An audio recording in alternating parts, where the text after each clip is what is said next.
Hey guys, so I got a comment on my video about painting a portrait in Procreate, and they asked me to do sort of an updated version and sort of go into more detail on some of the finishing touches that I do for my paintings. To be honest, not much of my actual portrait painting process has really changed. So rather than focusing on a video on that, this video is just going to be focused on the finishing touches that you can do to a painting from here to here. I'll also be sort of showing you guys step by step how I implement these into a painting. So yeah, let's get to it. So first up is going to be the bloom feature in Procreate. I use this one for pretty much any sort of glowy effect that I want to do in a painting. I love using this on rim light. This helps really sell the glowy rim light look. You can see in this one, I've added some rim light to the edge of the character's hair behind her, but I do want it to be very glowy and pretty. So whenever we pull up bloom, you'll see there's a slider that if you just take your finger horizontally across the screen, it will either increase or decrease the intensity.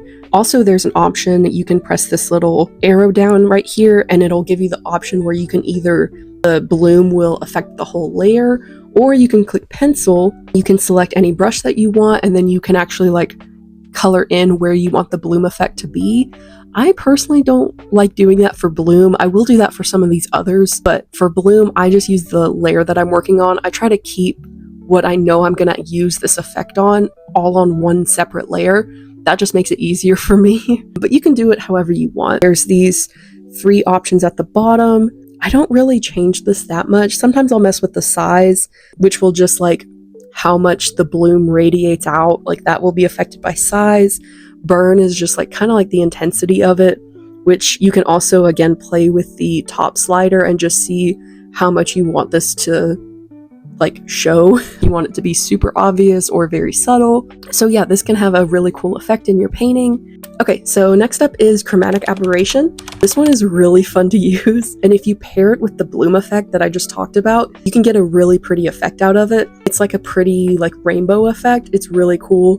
With this one, I will actually mess around with the pencil mode. So you have 2 options. You can either do the entire layer that you have selected with Chromatic Aberration, or you can click pencil, make sure that a brush is selected. I just use a form of a round brush, and then you can select the specific areas that you want the chromatic aberration. Usually if you're doing this, you want your painting to all be on one layer at this point, just to make it easier, so you're not having to go in between layers and figure out where you want to put it. Like I said, I really like the effect that it has when you do it over a rim light or really bright areas. It gives this sort of rainbow look. Again, you'll have this slider at the top. To change it, you will just take your finger and slide it across the canvas, and it will increase or decrease the intensity. To be honest, I don't actually mess with any of this perspective and displace and stuff at the bottom. I pretty much only mess with the slider at the top. Also, this circle here will affect the where the angle of the colors that are produced. So you can see if you move your circle around, it'll also produce different colors. They'll also be more intense the further away this is. So you kind of have to go section by section with this just to make sure that you have control over it. I really love using Chromatic Aberration in rim lights, and also the eyes are really pretty. If you have highlights in the eyes, you can add that little Chromatic Aberration and it makes it really cool. Another finishing touch that I love to use is Gaussian Blur. I like to use this to just sort of blur things that aren't the main focus. This sort of helps bring in my, re-emphasize my focal point. So sometimes hair in the background, I will blur it out a little bit just so it's not, it kind of helps give this sense of movement, but also it helps kind of focus on the character's face more. So in this painting, I actually added some ashes to sort of, just to add a little bit more movement to the painting and give it a little bit more of a dynamic feel. Technically, I could have probably done motion or perspective blur. Gaussian blur is just my go-to, so I didn't use that. And I didn't blur all of them because I did want some of them to be crisp, but I did blur some. This just helps give it a little bit more depth and also sort of make it feel like there's some movement there. And just to show you the difference, here is the before and after with the Gaussian blur. Okay, so next up is color balance, and I'm also going to throw curves in here just because I kind of use them interchangeably, although they work really differently. So let's start with color balance. Again, you want to make sure that your painting is all on one layer at this point. And I actually like to duplicate my layer. And the reason why I do this is so that I can go and look at my original colors and see if I like those better. Also, if you create a new layer full of different colors, if you like some of it and dislike other parts of it, you can actually erase the parts that you don't like. And then you have the original underneath that you can merge those layers together. You can keep the parts that you liked from both options. I hope that made sense. You'll see what I'm talking about in a second because I'll show you. So whenever you pull up color balance, you'll see there's three, sliders at the bottom that you can choose from. And then if you click this little like sun image over here, you can see there's shadows, midtones, and highlights. So the highlights are going to affect your lighter colors. The midtones, the base colors, and the shadows are the darker colors will be affected by these sliders. I try not to go too far to either side, especially at this stage of the painting. Usually by this point, I've already done some color balance and curves adjusting already. So at this stage, it's going to be really, really minor, any like tweaks or adjustments that I do. If you want to check your progress or like see if you like it or not, you can just tap your finger and it'll pull up this little menu and you can hit preview. And if you just hold it, it'll show you the before and then you take it off and that's the after. And then you can decide if you want to apply it, if you want to reset it, whatever you want to do. And like I said, if you like some of the colors in the second version, but you want to keep some from the original, literally take your eraser and just erase the parts that you don't like. And then you can merge that down and it'll actually create one image with all of the colors that you like. And now we're going to try a little bit of curves. Curves is a little bit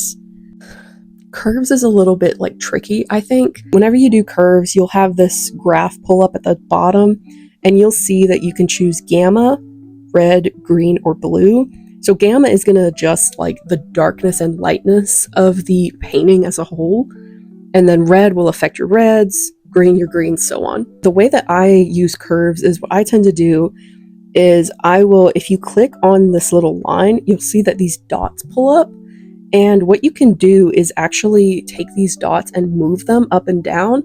And that's actually going to change your colors. So I don't touch gamma very often. Sometimes I will mess with like the red, the greens, and just see if you can find a more interesting color palette. I do typically use curves earlier in the process, just because I like to do it early and then I can sort of work with those colors and create colors from there. I think doing this in the final stages is you have to be very careful. I think curves is more difficult to control, like between it and color balance. I think color balance is much easier to like navigate. This one, I think it gives you a lot more options, which makes it a little bit scarier.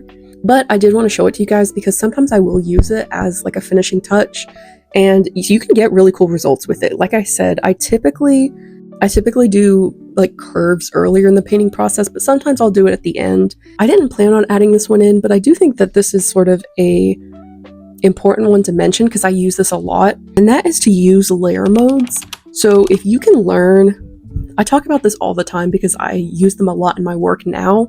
I used to be super afraid of layer modes. I thought they were super intimidating. I didn't know how they worked. But now that I sort of have a better grasp on them, I use them for everything. I use them all the time.